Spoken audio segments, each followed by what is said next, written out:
It's been 15 years since the U.S. invasion of Iraq, and what they have to show for it is a Baghdad looking every day more towards Iran. Just a year ago, it didn't look like Washington was losing ground in Iraq at all, taking credit for helping to defeat ISIL, having the country's prime minister as a close friend. Our armed forces have cleared the last pockets of ISIL-controlled areas.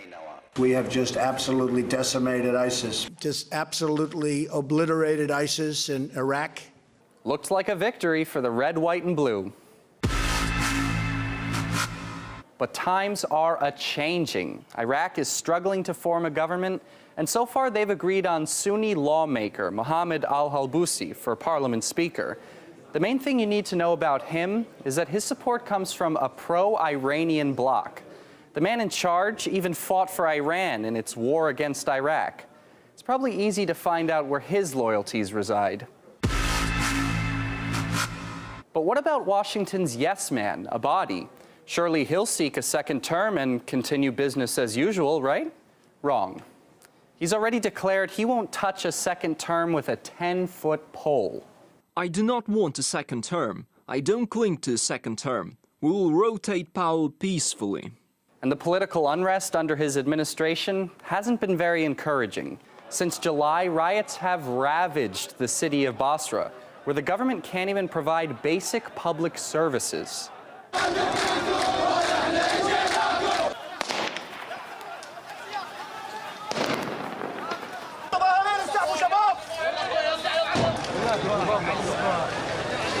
Things weren't looking too good for the U.S.'s Iraqi friend in power.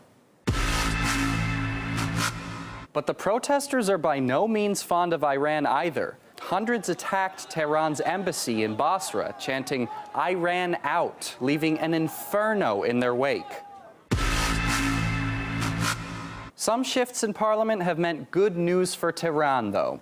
A once anti-Iranian cleric, Muqtada al-Sadr, suddenly had a change of heart.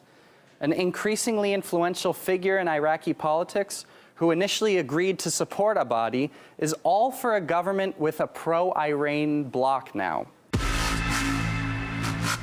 But what was Trump's special envoy Brett McGurk up to in Iraq? There sure were a lot of meetings and talks to win Iraqis back to the right side. Even his boss, Mike Pompeo, praised his work.